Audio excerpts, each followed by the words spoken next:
Okay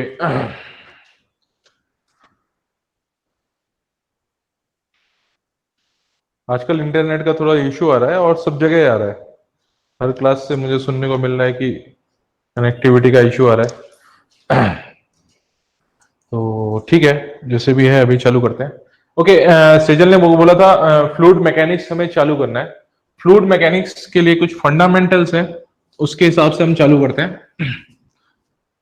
okay, मैंने मान लिया कि ये एक कंटेनर है और कंटेनर में एक लिक्विड कोई भरा है। कंसिडर कर देते हैं कि वो पानी है, वाटर है।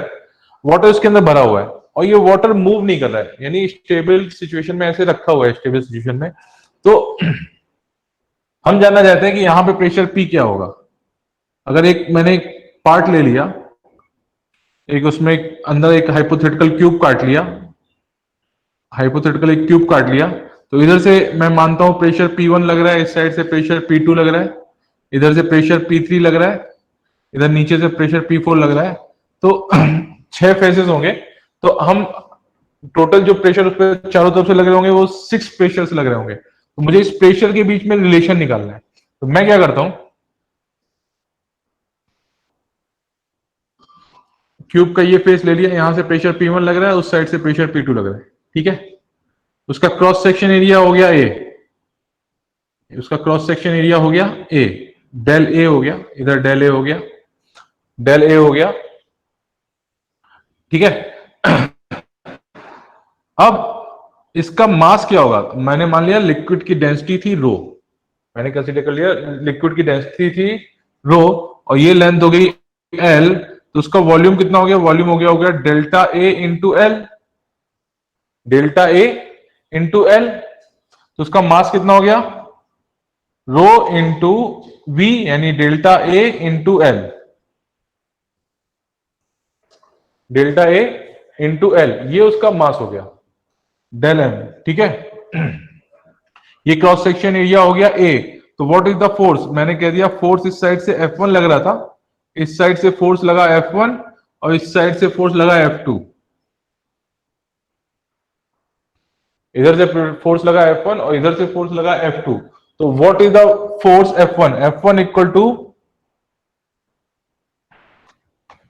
F1 equal to pressure P1 equal to F1 by A1। ठीक है, और इस साइड से उस क्यूब पे प्रेशर P2 लगा, तो वो कितना हो जाएगा F2 बाई A2। उस साइड का मैंने क्रॉस सेक्शन एरिया ए, उस साइड का क्रॉस सेक्शन एरिया A1 ही होगा ना, तो ये A1 हो गया। अब ये क्यूब स्टेबल है, यानी जो हाइपोथेटिकल क्यूब लिया वाटर का वो मूव नहीं कर रहा है। हमने इनिशियली कह दिया था कि वो वहां पे रुका हुआ है, इसका मतलब उसका एक्सीलरेशन किसी भी डायरेक्शन में उसका एक्सीलरेशन जीरो हो गया। उसका एक्सीलरेशन कितना हो गया, जीरो। तो इस केस में क्या होगा, अगर आप उसका free free body diagram draw करोगे, तो इस साइड फोर्स F1 लगा कितना, P1 A1, और इस साइड फोर्स लगा P2 A2, F2 फोर्स। ठीक है, इसका एक्सीलरेशन ए कितना हो गया, जीरो हो गया, एक्सीलरेशन ए जीरो हो गया। तो इसका मतलब क्या हुआ, P1 A1 minus P2 A2 equal to mass into acceleration A, जो कि जीरो हो गया। अब इस साइड का क्रॉस सेक्शन एरिया और इस साइड का क्रॉस सेक्शन एरिया दोनों सेम है, ए दोनों सेम है, A1 इक्वल टू A2 हो गया। ठीक है, तो यहां से कितना जाएगा, P1 minus P2 equal to zero. तो यहां से आपको कंक्लूजन निकलता है P1 इक्वल टू P2। ठीक है, तो एक पॉइंट पे कंक्लूजन यहां से क्या निकल रहा है बेटा, एक पॉइंट पे लिक्विड के अंदर किसी भी पॉइंट पे चारों तरफ से लगने वाला जो प्रेशर P होगा वो सेम होगा। किसी भी पॉइंट पर लिक्विड के अंदर चारों तरफ से जो लगने वाला जो प्रेशर होगा P, वो सेम होगा। वो ऐसा कब है, ऐसा तब है जब वो लिक्विड स्टेबल हो, रुका हुआ हो। क्लियर हुआ ये पॉइंट, क्लियर हुआ ये पॉइंट।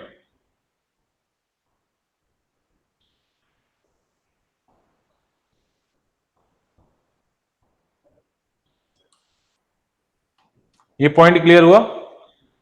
ओके, तो कंक्लूजन क्या निकला, लिक्विड के किसी भी पॉइंट पर लगने वाला, किसी भी डायरेक्शन से लगने वाला जो प्रेशर P होगा वो सेम होगा। ओके, आगे बढ़ते हैं।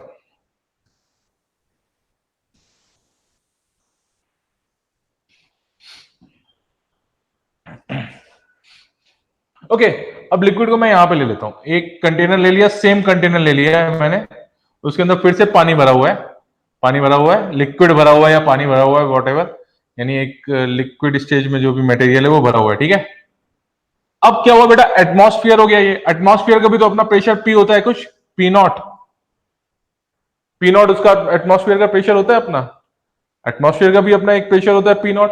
तो अभी क्या हुआ कि अगर मैं जानना चाहता हूं कि इस पॉइंट पर प्रेशर पी क्या होगा, तो मैं क्या करता हूं, मैं यहां पे एक हाइपोथेटिकल सिलेंडर काट लेता हूं, लिक्विड का एक सिलेंडर काट लेता हूं।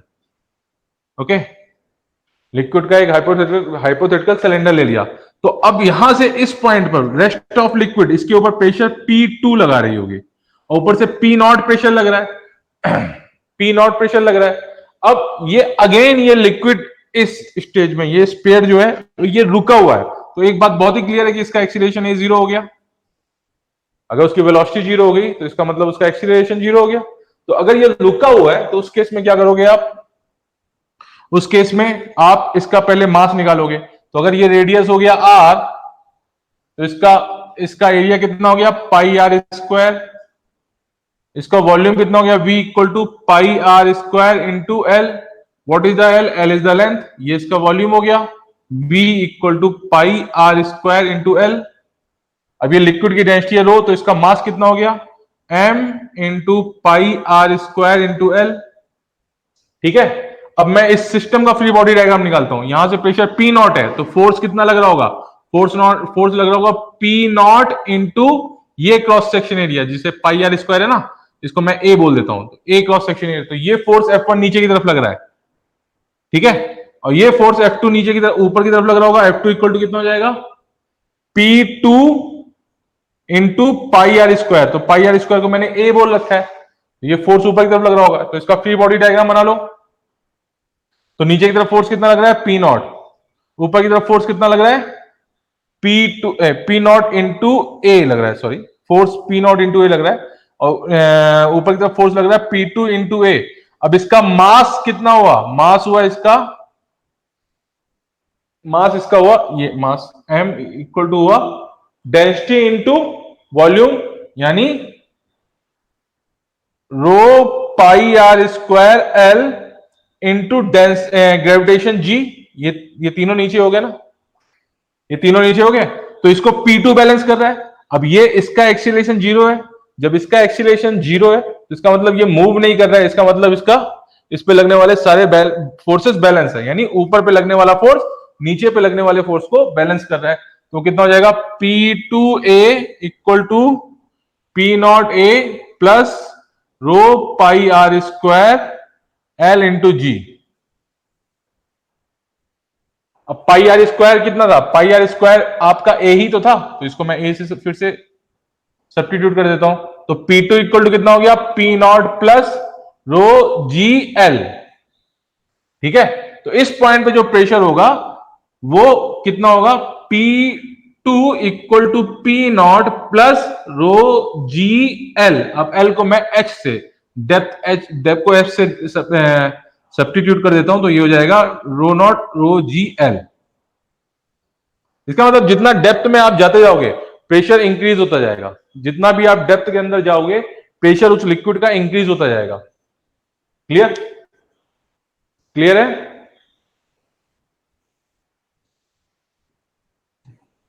Okay,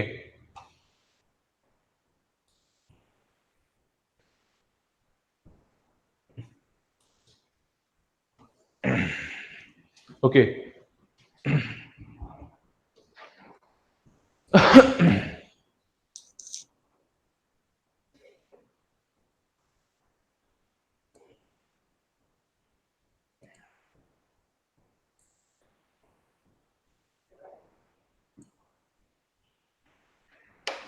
okay.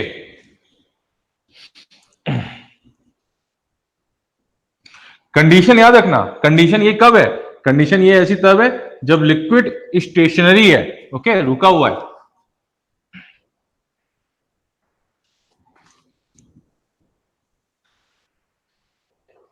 Okay, of course अब मैंने एक कंटेनर ले लिया यूं, ठीक है, ठीक है, और दूसरा कंटेनर, एक कंटेनर मैंने ले लिया यूं, ठीक है, और दूसरा कंटेनर मैंने ले लिया यूं, ठीक है। साफ साफ दिख रहा है कि इसका क्रॉस सेक्शन एरिया ज्यादा है और उस वाले का क्रॉस सेक्शन एरिया कम है, लेकिन इसकी लेंथ कम है और उसकी लेंथ ज्यादा है, ठीक है। एटमॉस्फेयर प्रेशर,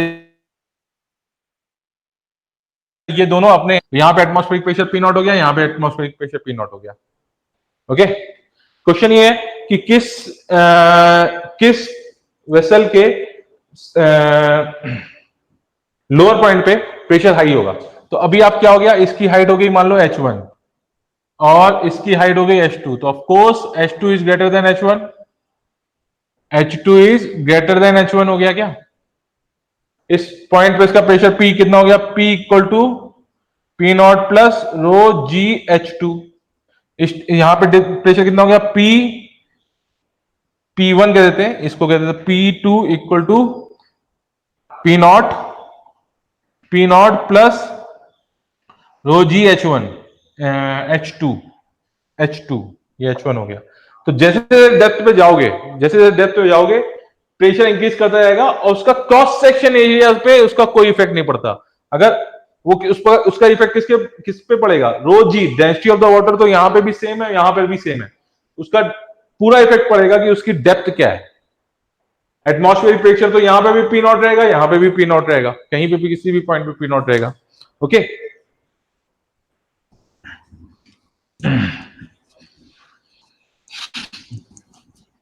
ओके, अब एक हॉरिजॉन्टल ट्यूब ले लेते हैं। हॉरिजॉन्टल ट्यूब ले लेते हैं इस तरह से, ये हॉरिजॉन्टल ट्यूब है, इसके अंदर से पानी फ्लो कर रहा है, इसके अंदर से एक लिक्विड फ्लो कर रहा है या वाटर फ्लो कर रहा है या पानी फ्लो कर रहा है, ठीक है, और वाटर फ्लो कर रहा है इस तरह से।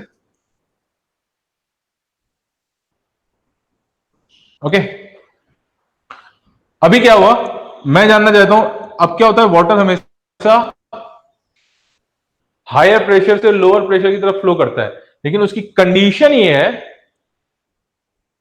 वाटर हमेशा हायर प्रेशर से लोअर प्रेशर की तरफ फ्लो करता है, लेकिन उसकी कंडीशन क्या है, ये है कि वाटर के पार्ट में जो फ्लो ऑफ वाटर है उसमें एक्सीलरेशन नहीं होना चाहिए। तो देखो बेटा, इस तरह के पार्ट को, इसको मैं डिस्कस कर रहा हूं, मैंने फिर से यहां पे एक हाइपोथेटिकल सिलेंडर मान लिया। अब इस केस में हाइपोथेटिकल सिलेंडर क्या है, हाइपोथेटिकल सिलेंडर आपका है एक हॉरिजॉन्टल सिलेंडर, ठीक है, उसका क्रॉस सेक्शन एरिया ए ले लिया, उसकी लेंथ ले ली एल, तो उसका वॉल्यूम कितना हो गया, वी इक्वल टू कितना हो गया, ए इंटू एल।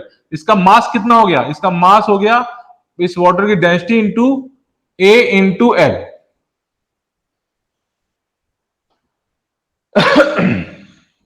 इस साइड हो गया प्रेशर P1, इस साइड हो गया प्रेशर P2।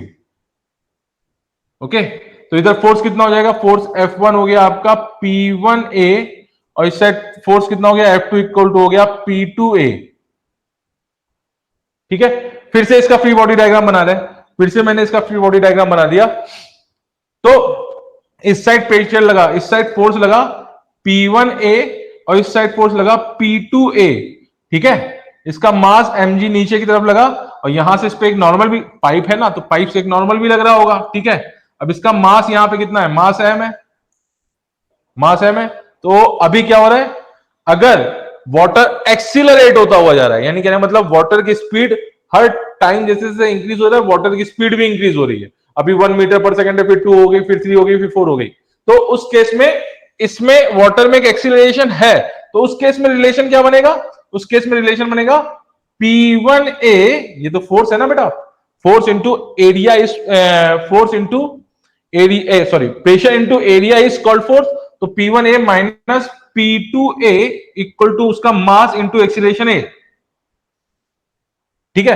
तो यहां पे कितना आ गया, P1A minus P2A equal to mass into acceleration A, ठीक है। लेकिन अगर वो कांस्टेंट स्पीड से जा रहा है, अगर वो कांस्टेंट स्पीड से जा रहा है, तो अगर वो कांस्टेंट स्पीड से जा रहा है, तो मैं यहां पे लिख रहा हूं, तो अगर v कांस्टेंट है तो इसका मतलब क्या हुआ, उसका एक्सीलरेशन a 0 है। तो अगर एक्सीलरेशन a 0 है तो क्या हो जाएगा, P1A minus P2A equal to mass m कितना हुआ, rho A L into acceleration 0 हो गया। तो उस केस में क्या हो जाएगा, देखो अब ये पार्ट 0 हो गया, ए कॉमन हो गया, वो भी जीरो हो गया, तो P1 इक्वल टू P2 हो गया। तो लिक्विड अगर एक्सीलरेट होता हुआ जा रहा है तो उस केस में जिधर से जिधर को जा रहा है, तो उस जिधर से जा रहा है यानी पॉइंट ए से बी की तरफ, इसको मैंने बोल दिया ए और इस पॉइंट को बोल दिया मैंने बी, तो ए से बी की तरफ अगर वो जा रहा है तो उस केस में P A is greater than PB. अगर कांस्टेंट स्पीड से जा रहा है तो उस केस में पीए इक्वल टू पीबी हो जाएगा। देखो पीए इक्वल टू पीबी हो जाएगा क्योंकि अगर उस लिक्विड में एक्सीलरेशन नहीं है। समझ में आया ना? ये कैसे कैसे कर रहा हूं मैं इसको, एक ऑब्जेक्ट की तरह, इसके अंदर जो मैंने हाइपोथेटिकल सिलेंडर काटा उसको मैंने एक ऑब्जेक्ट की तरह कंसीडर कर लिया ना, ठीक है? तो उस केस में क्या हो जाएगा, अगर एक्सीलरेशन है तो P1 ग्रेटर देन P2 होगा, और अगर उस वाटर के फ्लो में एक्सीलरेशन नहीं है तो उस केस में P1 इक्वल टू P2 होगा। क्लियर? क्लियर है इतना? क्लियर है इतना?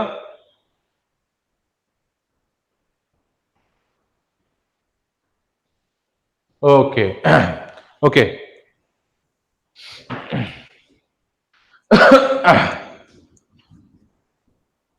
इसके सारे डेरिवेशन कहां से आए हैं? इसके सारे डेरिवेशन आए हैं आपका जब आपने उसे एक ऑब्जेक्ट ऑब्जेक्ट मास की तरह डिस्कस किया तभी। तो अभी जैसे अभी इस तरह से केस बन रहा है कि एक सिलेंडर यानी एक पाइप है, उसमें पानी फ्लो कर रहा है, ठीक है? तो पानी फ्लो कर रहा है, इस साइड प्रेशर P1 है, इस साइड प्रेशर P2 है, ठीक है? तो एक ऑब्जेक्ट लिखा हुआ है कि वहां पे कि pressure P1 is greater then P2, तो तुम्हें लगा कि सर पानी इस साइड से इस साइड फ्लो कर रहा है, तो ऑफकोर्स P1 P2 से बड़ा होगा। नहीं, ऐसा जरूरी नहीं है, depend on the motion of the water, कि अगर वो एक्सीलरेटिंग है तभी P1 P2 से बड़ा होगा, अगर वो एक्सीलरेटिंग नहीं है, कांस्टेंट स्पीड से फ्लो कर रहा है, तो उस केस में P1 इक्वल टू P2 होगा। ठीक है?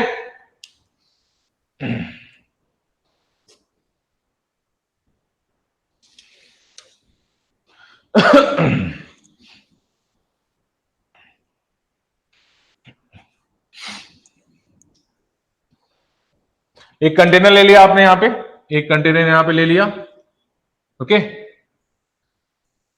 एक कंटेनर ले लिया, उसमें पानी रुका हुआ है, ठीक है? पानी रुका हुआ है, ठीक है? इससे हाइट h पे यहां पे एक पॉइंट है 1, और इसे इधर डेप्थ h पे एक पॉइंट है, डेप्थ h पे एक पॉइंट है 2, ठीक है? ये डेप्थ दोनों की सेम है, ओके? तो यहां पे P1 प्रेशर हो गया, P2 प्रेशर हो गया।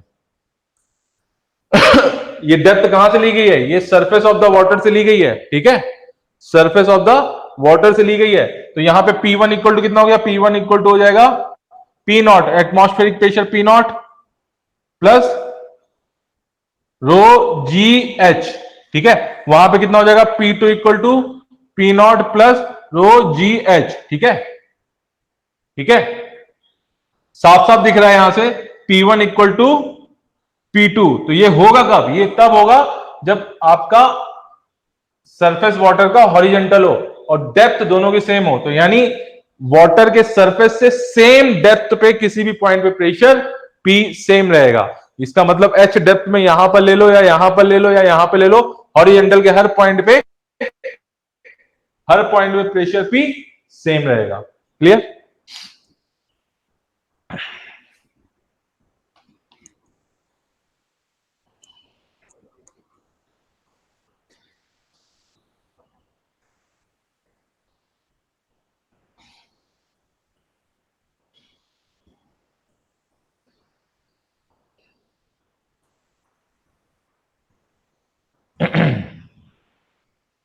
एक मिनट।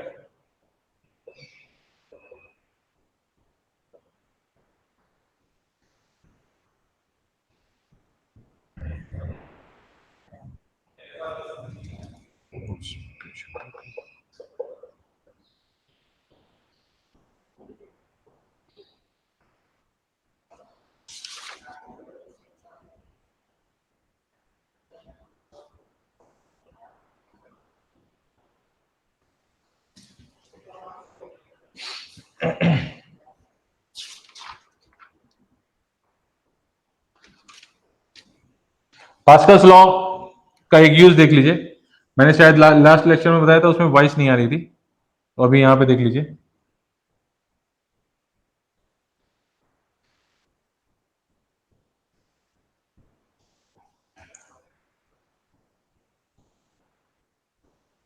ओके, ये सिचुएशन है एक। इस साइड पे एक पिस्टन लगा हुआ है,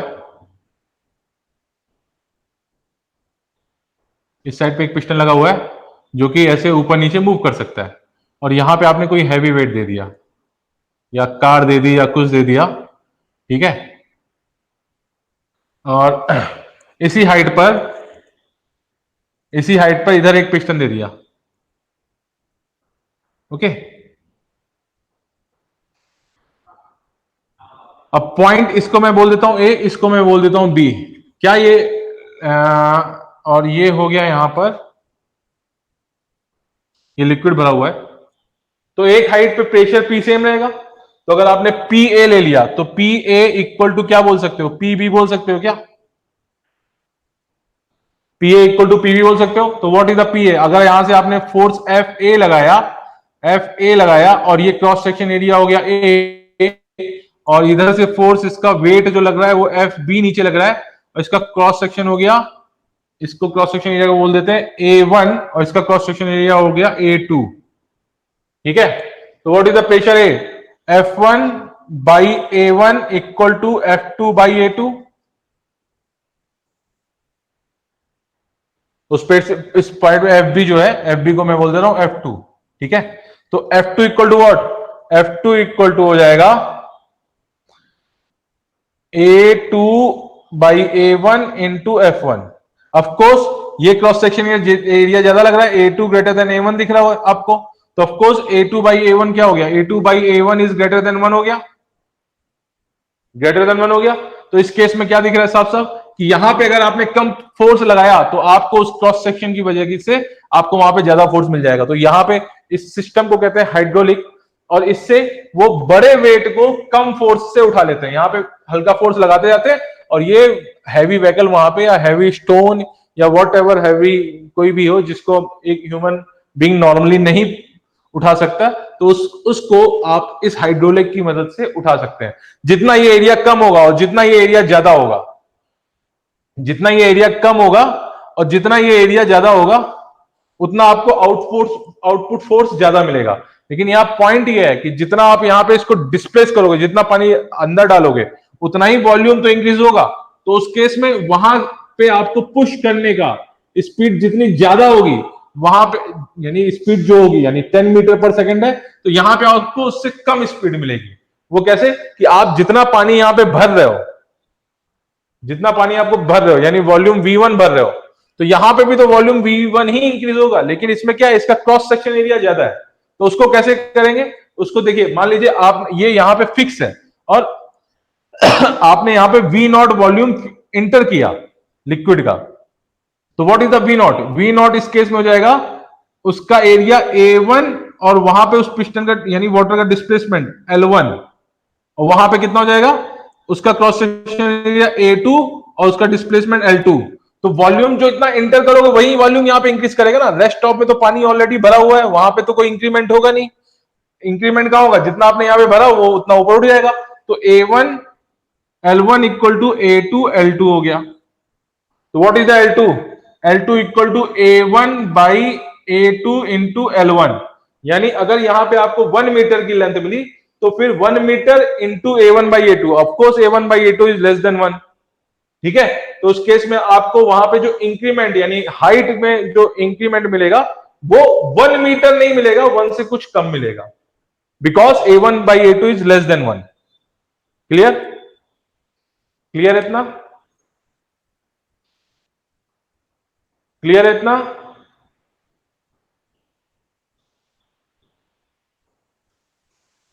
ओके,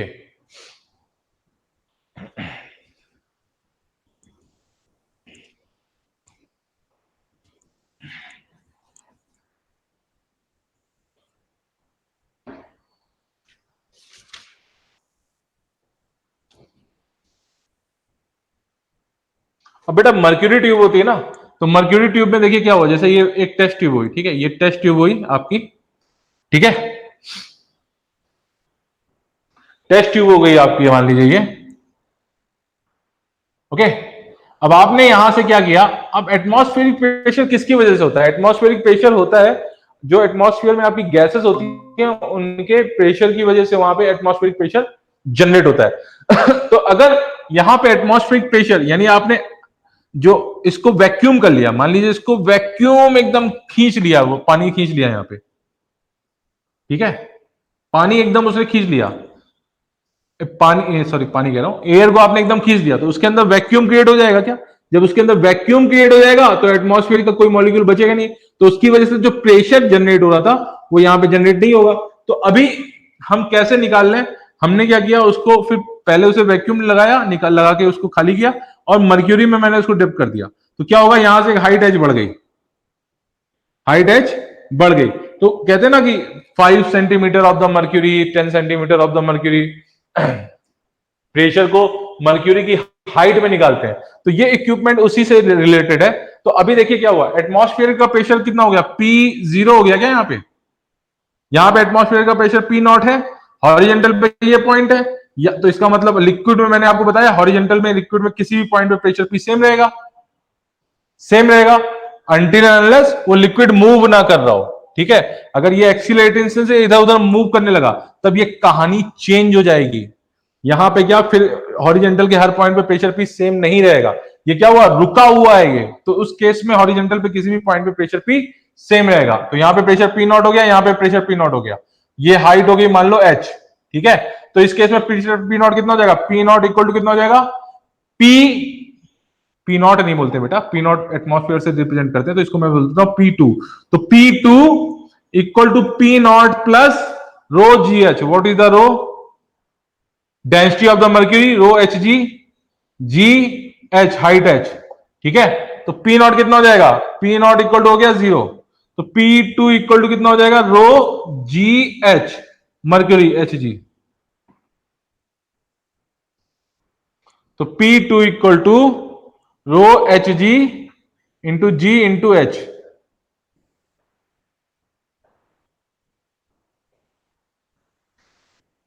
ठीक है, ठीक है, तो यहां से मर्क्यूरी एटमॉस्फेरिक प्रेशर आपका मर्क्यूरी में आ गया।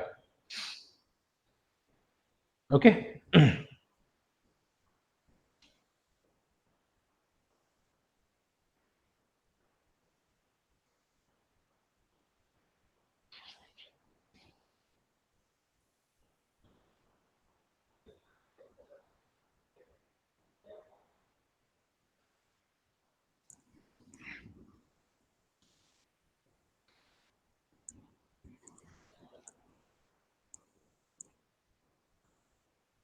अच्छा बेटा, एक सिचुएशन कंसीडर करो, ये एक कंटेनर है, ये कंटेनर है, यहां पे पानी भरा हुआ है, ये पानी भरा हुआ है। ठीक है, इसके अंदर मैंने एक हाइपोथेटिकल क्यूब काट लिया, उसका क्यूब या आप बोलिए हाइपोथेटिकल वॉल्यूम काट दिया है, तो इसकी अपनी एक हाइट भी है। ठीक है, तो इस पॉइंट पे प्रेशर हो गया P1, तो P1 इक्वल टू कितना हो जाएगा, P naught plus rho G height H1, और इस पॉइंट पे प्रेशर हो जाएगा P2, तो P2 इक्वल टू कितना हो जाएगा, P naught plus rho G height H2। ठीक है, इस पॉइंट पे यहां से P2 प्रेशर लग रहा होगा, ऊपर से P1 प्रेशर लग रहा होगा। अब इसको मैंने बाहर निकाल लिया यहां पर। ओके, तो यहां पे जो P2 प्रेशर लग रहा होगा वो ऊपर की तरफ लग रहा होगा, और जो P1 प्रेशर लग रहा होगा वो नीचे की तरफ लग रहा होगा। P1 प्रेशर वो नीचे की तरफ लग रहा होगा। ठीक है, तो मैं इसको फ्री बॉडी डायग्राम से डिस्कस करने की कोशिश करता हूं। इसका मास मैंने मान लिया m हो गया। ठीक है, इसका मास m हो गया, तो what is the mass m? m equal to, ये क्रॉस सेक्शन एरिया ले लिया आपने a, नीचे वाला क्रॉस सेक्शन एरिया ले लिया आपने a, और इसकी हाइट ले ली आपने, इसकी हाइट ले ली आपने मान लीजिए x ले ली। तो what is the P1? P1 equal to P naught plus rho G H1, और what is the P2? P2 equal to P naught plus rho G H2।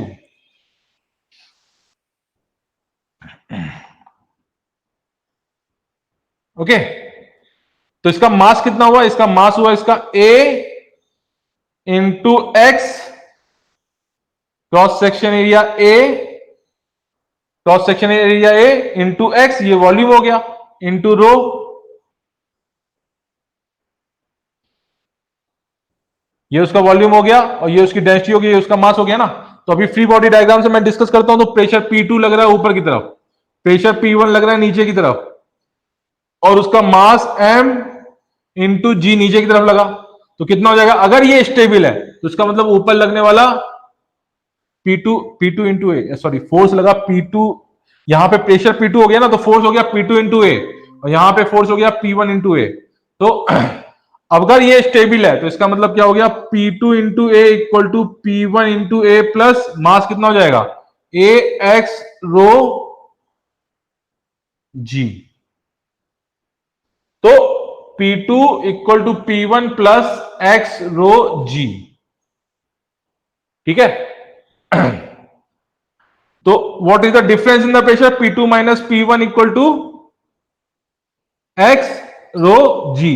तो इस अगर डेप्थ x है तो उनके बीच में जो प्रेशर डिफरेंस होगा, अगर डेप्थ है यानी किसी, ये यहां पे एक पॉइंट ले लिया P1, यहां पे एक पॉइंट ले लिया P2, उनके बीच में डेप्थ है, उनके बीच में डिस्टेंस है, मान लीजिए वर्टिकल में आपका 10 मीटर। तो इनके इस पॉइंट और इस पॉइंट के बीच में जो आपका प्रेशर डिफरेंस होगा, that is equal to 10 rho G, that is the pressure difference. तो ऊपर जैसे जैसे ऊपर होगा वहां पे प्रेशर आपका ऑफकोर्स कम होगा, अंदर जाओगे प्रेशर ज्यादा होता जाएगा। तो ज्यादा प्रेशर में से सब बड़ा प्रेशर सब्ट्रैक्ट करोगे तो वो आएगा कितना? X rho G. X is the distance between the points. Clear बेटा? क्लियर है ना? आवाज क्लियर है? बोर्ड क्लियर है?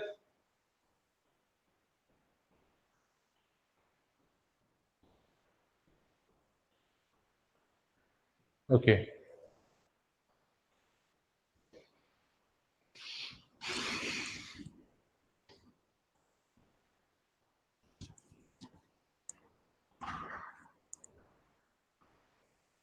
हाँ भाई, करता हूं मैं कॉल आपको।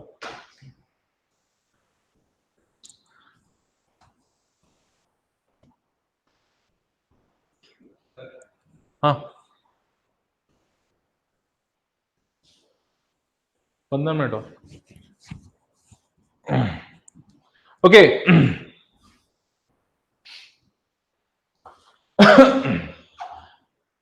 आर्किमिडीज प्रिंसिपल आपको कहता है कि अगर किसी बॉडी को फुल्ली या पार्सली आप सब यानी सबमर्ज कर देते हैं किसी वाटर में, तो अगर ये वाटर है, आप अब मान लीजिए क्या कहते हैं, यहां पर क्या हुआ, यहां पर ये वाटर है और यहां पे मैंने ये जहां तक जिस लेवल तक भरा हुआ था ना, वहीं पे मैंने एक कट मार दिया और यहां पे एक बीकर रख दिया, ठीक है।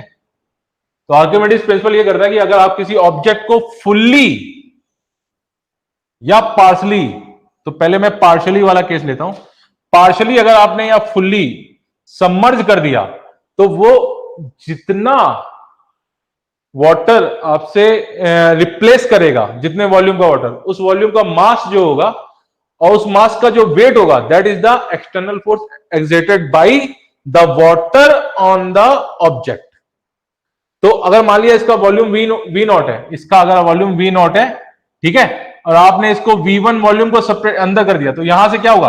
ओवरफ्लो के इस पे V1 वॉल्यूम भी तो बाहर गिरेगा, यहां पे V1 वॉल्यूम बाहर गिर जाएगा इस पे, ठीक है। तो आर्किमिडीज प्रिंसिपल ये कहता है कि फिर इस केस में इस पे लगने वाला जो नेट फोर्स है बाय द वाटर, वो F that is equal to, यानी यहां पे मैंने बोल दिया F वाटर, यानी F वाटर नहीं बोलता मैं, F लिक्विड बोल देता हूं, यानी force exerted by the liquid upward, that is equal to क्या हो जाएगा? Rho G into volume V1। तो F लिक्विड इक्वल टू कितना हो जाएगा? Rho V1 into G. This is the mass of the water separate by the, यानी replace by the this part of the sphere. ये हो गया ना rho into volume we, और उसका जी हो गया दैट वेट। तो वेट आ जाएगा यहाँ पे न्यूटन में, तो इतना ही फोर्स उस पे वो ऊपर की तरफ लग रहा होगा। अगर आपने यहां पर उस ऑब्जेक्ट को फुल्ली सबमर्ज कर दिया, फुल्ली सबमर्ज कर दिया, तो इसका वॉल्यूम वी नॉट हो गया, तो यहां पे भी वॉल्यूम कितना आ जाएगा? वी नॉट आ जाएगा। तो इस केस में जो ऊपर फोर्स लग रहा होगा F liquid, and that is equal to हो जाएगा V naught rho into G. ठीक है, ठीक है। यानी बॉडी जितना वाटर रिप्लेस करेगी उससे वाटर के वेट का फोर्स उस ऑब्जेक्ट पे ऊपर की तरफ लगेगा। इसका एक डेरिवेशन है, वो हम बाद में करेंगे, अभी इसको समझ लेते हैं, इसके एप्लीकेशन को कर लेते हैं। अच्छा, मान लीजिए कि ये ऑब्जेक्ट है, ये एक कंटेनर में रखा हुआ था। दो केस में बता रहा हूं कि दो केस है कि एक कंटेनर ये है, दूसरा कंटेनर ये है, ठीक है। पानी यहां तक भरा हुआ है, ये वाटर है, ये वाटर है, वाटर के अंदर ये रखे हुए ऑब्जेक्ट, ठीक है। इसमें ये जस्ट एक टेबल पे रखा हुआ है, इस जस्ट एक टेबल पे रखा हुआ है, तो जस्ट एक टेबल पे रखा हुआ है तो एक्सीलरेशन ड्यू टू ग्रेविटी कितना होगा, जी होगा क्या, डाउनवर्ड, ठीक है। लेकिन ये वाला केस एक लिफ्ट में रखा हुआ है और उस केस में ये एक्सीलरेशन ए से ऊपर जा रहा है, तो अंदर इसके ऑब्जेक्ट ये रखा हुआ है ना, कंटेनर, कंटेनर उसके लिफ्ट के अंदर रखा हुआ है, तो यहां पे जी एक्सीलरेशन नहीं होगा, वो जी प्लस ए हो जाएगा, जी प्लस ए हो जाएगा।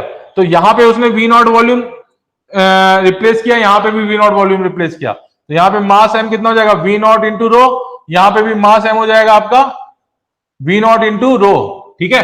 लेकिन यहां पे जो बॉयंसी फोर्स F1 लग रहा होगा वो कितना हो जाएगा, F1 इक्वल टू हो जाएगा V naught into rho into g. लेकिन यहां पे बॉयंसी फोर्स, बिकॉज वो लिफ्ट के अंदर है, तो वहां पे जो एक्सीलरेशन रहा वो जी नहीं हुआ, जी प्लस ए हो गया, तो इस केस में बॉयंसी फोर्स F2 कितना हो जाएगा, V naught rho into G plus A. Clear, clear है सेजल, विनीत?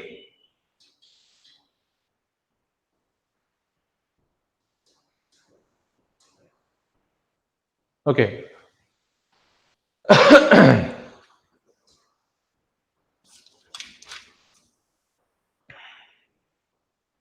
ओके, तो थ्योरी के लिए इतना, ये बहुत है आज के लिए। कल फिर से आएंगे, कल मैं मॉर्निंग को लेक्चर लेने की कोशिश करता हूँ 9 बजे के आसपास।